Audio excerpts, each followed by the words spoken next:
Assalamualaikum warahmatullahi wabarakatuh. Nama saya Laras Besuda Fatiu Syuting dari kelas B semester 1 psikologi. Saya di sini sudah menyelesaikan tugas semi ilmiah opini dari mata kuliah Bahasa Indonesia. Jadi di sini saya akan menyampaikan opini saya tentang bagaimana agar tidur dengan tenang atau tidur secara pulas. Sebelumnya, alasan saya menyampaikan opini ini akan perihal di atas karena zaman sekarang banyak anak muda yang mengalami gangguan tidur seperti susah tidur dan mimpi buruk. Ya, cukup banyak yang mengalami gangguan tidur apalagi di era pandemi ini. Terhadap kaum remaja termasuk saya sendiri, di kelas 12 SMK kemarin saya mengalami gangguan tidur yang sangat berat dikarenakan sering bermimpi buruk dan akhirnya saya sering tidak tidur, bisa sampai berhari-hari.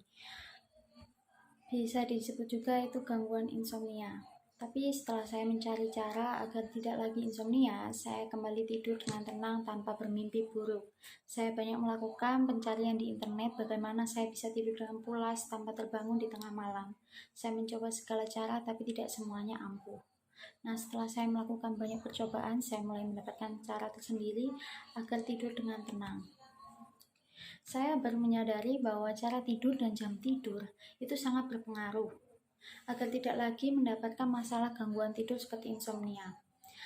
Ingin tidur pulas tanpa terbangun di tengah malam, itu harus memperhatikan cara tidur dan kebiasaan jam tidur Anda.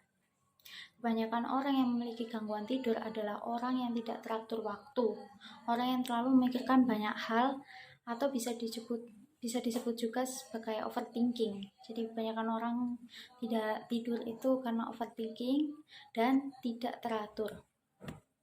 Nah, bagaimana cara agar tertidur secara tenang? Menurut saya adalah dengan melakukan terapi.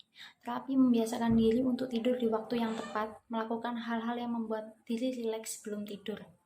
Nah, waktu yang tepat menurut saya untuk tidur yaitu di bawah jam 10 malam. Usahakan di saat masa terapi ini melakukannya dengan stabil selama 2 minggu. Lalu bangun jam 5 pagi untuk waktu yang normal.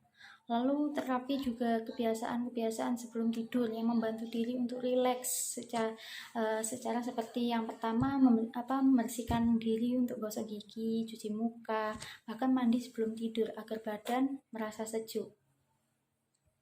Lalu dilanjutkan dengan menebah tempat tidur agar bersih dan nyaman. Buat handphone Anda berada di mode pesawat dan jauhkan dari jangkauan Anda. Jika ingin Anda tidur tanpa gangguan seperti chatting atau membalas pesan dari bunyi notifikasi, seperti itulah. Lalu matikan lampu agar lebih merasakan hawa yang nyaman. Jika ada juga Anda dianjurkan sebelum tidur, kalau menurut saya minum susu, atau jika tidak ada susu, Anda bisa minum 2 gelas air putih sebelum tidur. Buat badan berbaring dengan nyaman, jangan membuat posisi meringkuk untuk tidak memberi efek-efek pegal di saat bangun pagi hari. Usahakan di saat sebelum tidur tidak berusaha memikirkan banyak hal dan jangan lupa untuk doa. Nah, demikian opini saya tentang bagaimana agar bisa tidur secara tenang atau tidur secara pulas. Maaf jika terdapat salah kata. Saya akhiri. Assalamualaikum warahmatullahi wabarakatuh.